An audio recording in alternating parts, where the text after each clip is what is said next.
So today we're going to do, there is no silver bullet for Hashimoto's, and oh, how that I wish there was. Okay, so I don't know. Today there's a lot of marketing going on. There is the internet, which you're watching right now, right? And there's it's kind of a wild, wild west out there.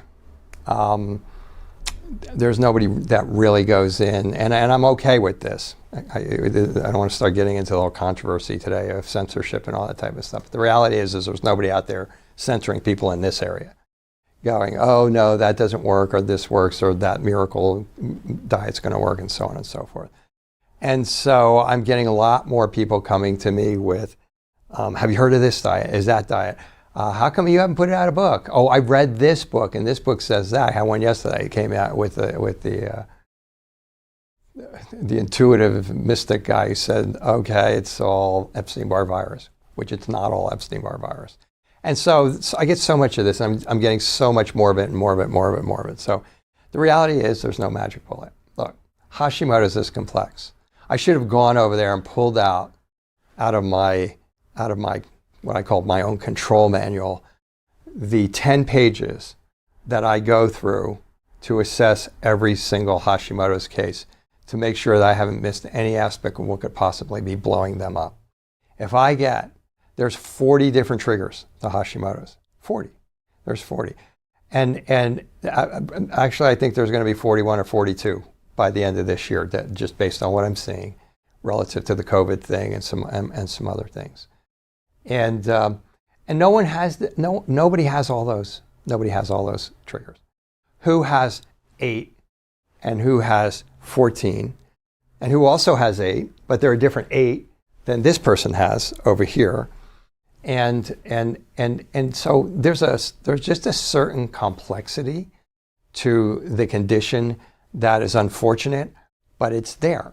So what happens is you go online and you start looking and you start finding all of these, I won't name names, so-and-so's leaky gut program or so-and-so's small intestinal bacterial program for Hashimoto's, or so-and-so's Hashimoto's program. And I'm thinking of specific doctors as I say this. And then I look at them and I go, there is maybe 10%, maybe 15% of people who put out $1,500 or whatever it is for the supplements and the diet for that program's going to put you on, and maybe there's 15% of people who are going to do that are going to do well because maybe they are in the early stages of Hashimoto's, or maybe that particular diet, I'm even stretching it here, maybe that particular diet might be specific for that person, and just by doing the low level of vitamins, they might get better and get their better, meaning putting their autoimmunity into remission, their Hashimoto's into remission. But that is such a crapshoot. I mean, that's such Russian roulette, which is why you don't see Dr. Martin Rutherford's Hashimoto's, save your Hashimoto's, cure your Hashimoto's. I mean, there's one gal out there who's very, very popular on the top 10 list on the New York Times selling list, I think a couple of years ago, who claims you can cure Hashimoto's. I've read her book. There's a lot of good stuff in there. There's also a lot of stuff in there that maybe isn't right, but there's a lot of stuff in there, and it's hard to even read. My mentor has a book out called "Why Do You Still Have Thyroid Symptoms When Your Lab Tests Are Normal?" And it was written in 2008 and 2009. There's a lot of advances been taken on since then. But even if you tried to take that book and do it, and I know this from patients who've tried to do it, it's almost like impossible to do it for yourself. And there's like 10 or 15 or 20 other triggers that have come around since that book was written. So if I get 100 Hashimoto's patients, no 2 of them are the same. It is a massively complex issue. You have to be looking at diet. Listen, there is no one diet that's right for all the Hashimoto's patients. I'll even go a step further. There's no one diet that's right for any Hashimoto's patient. One of the things that we've come to be aware of is you're usually going to have to look at that person who has Hashimoto's, maybe they have diabetes type 2, they have food sensitivities, and you're going to have to craft like 3 diets out of there. Now, you might get on a diet. Just before we did this, I was talking to someone who was talking about, oh, let's do the carnivore diet. Well, you should get together with these. I have 2 people who got on, they felt great. We'll see how great they feel for how long. And because basically very few people are allergic to meat. Some people are sensitive to beef and things of that nature. So you've removed all the antigens and you feel better. But you're going to start not feeling better because eventually you're going to start developing reactions there. You're going to start breaking your digestive system down, so on and so forth. But this goes even for the paleo diet. This goes even for the autoimmune paleo diet, which was really the cornerstone diet when we started on all of this. But a lot of you already know that because a lot of you got on the autoimmune paleo diet and you started to bloat. And you're going like, wait a minute, I thought this was the autoimmune paleo diet was the right diet for Hashimoto's. It's because there is no one diet. There is no one diet. That person who just bloated probably needs a combination of just knowing that they were on the autoimmune paleo diet and bloating. They probably need a combination of 3 diets put together.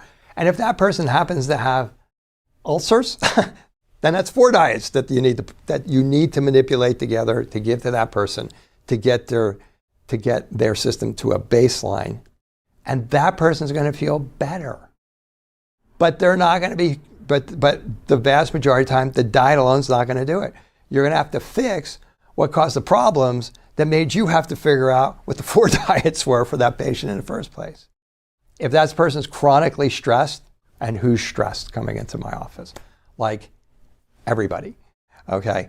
Different degrees, who's stressed here, for who is it daily stress, for who is it they're getting a divorce, who's got PTSD, but they're all various levels of stress. You got to handle those various levels of stress. And how are you going to do it? I happen to practice functional medicine mostly, but I practice functional neurology, and this is where that comes in really handy because a lot of times you're a little bit more conversant in the nutraceuticals and that are effective in that area. And then you have to know, and then you really have to know the order to attack. If you're watching this, you probably know everything I'm saying is true. You have to know the order to attack. I had a lady came in not long ago, and by the time I got done, she had everything that she told me she thought she had. And I can tell by looking at her intake paperwork that she was taking all the right supplements for her stuff. But she was missing a few things. She was missing the fact that she had food sensitivity. She was missing the fact that she didn't think she was stressed until we got done talking. And she says, well, I guess I would have to admit that I do get stressed pretty easily. You know? I mean, it was written all over her paperwork. So, but the point is there's so many different moving parts. Just food alone is 25%, but should you be on a FODMAP diet? Should you have taken away all the nightshades? You know, I don't find that to be true. I don't find that, okay, just take the nightshade. If you want to really feel good, you go on a water diet. Go on a water diet, you'll remove all of the antigens, you'll feel better, and life will be good.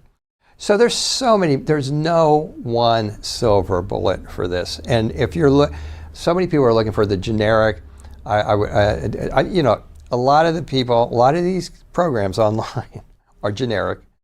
And I'm guessing that they got to know that they're not sending them out and having like 85% of their patients get better. And because you can't, you have to know what that patient's mental status is, because your stress components are directly flaring up immune responses. But they can be annihilating the rest of the system and affecting 30 of those different triggers. You have to know if there's pathogens involved. If there is a pathogen involved, okay, you got to get rid of it. Are there toxins involved? If there's toxins involved, you can shotgun it. Sometimes you really got to know what that toxin is or what that pathogen is. That pathogen's mold, and you don't know it, and you're living in a moldy house. And somebody just gave you a shotgun to get rid of your viruses and bacteria, but you're living in a mold. You better know that mold is screwing up your autoimmune thyroid disease. So and as far as supplements go, there's no supplement pack just for Hashimoto's disease. Not in and of itself. It might be that you can access one of these areas. You can have somebody, you could do a SIBO diet and feel better for 3 months. but it's not going to last because you haven't taken care of the things that cause the SIBO in the first place. Okay, and if you have small intestinal bacterial growth, trust me, the FODMAP diet alone is not going to do it. If you don't believe me, look on the SIBO websites and on their boards, and they'll tell you that it doesn't do it. And it doesn't do it for them because they're not going back and fixing all the things that cause the SIBO. What causes SIBO? One of the things that causes SIBO is Hashimoto's. But SIBO screws up Hashimoto's. So you have this big vicious cycle going. So where do you enter that vicious cycle? That's where the magic happens. When you have somebody who looks at your whole case, looks at all the 40 triggers, looks at other physiology that's going to be screwing you up, and then says, this is what's going on with you, and here's how you attack it. And that's the other thing. Unless I'm the only one on planet Earth that has figured this out, and I'm not, because I was actually taught this by some very brilliant people, but there's an order in the way you have to attack each area, and there's an order in the way you have to attack Hashimoto's. So if you attack it in the wrong order, if you have gut problems, but you're attacking those, and you decide you're going to attack the brain later, and stress happens to be the problem for your gut problems, good luck. If you have small intestinal bacterial overgrowth, which, this is going to sound really strange, actually starts in the large intestines, which is the end of your digestive system, but you don't fix what's going on upstream first, forget it. It's not coming back. And if you don't fix all that, you're not going to be able to fix your Hashimoto's. So if I seem like I'm rambling, I'm not. These are very, very specific things that I see all day. And what I just talked about is this much of this much. I used to have this like huge chart here of all the I was just looking to see if I still had it. I don't have it. I don't have it here anymore. Of all the interrelations in Hashimoto's, and it's like crazy. It's this whole big chart with all arrows going, this is affecting this, and that's affecting this, and this is affecting that, and that's affecting this, and then in the end, all of it feeds back to where the origin comes from. And there's a lot of different areas on that chart where it is. So it looks like this big mishmash of things, but it's not a mishmash. It's what happens in Hashimoto's. So there's no magic. It's not all Epstein-Barr virus. It's not all metals. It's not just taking high doses of vitamin D and glutathione. It's not taking low dose naltrexone.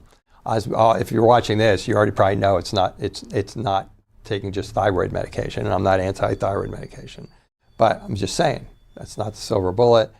There is no silver bullet, not even close. Like there's nothing.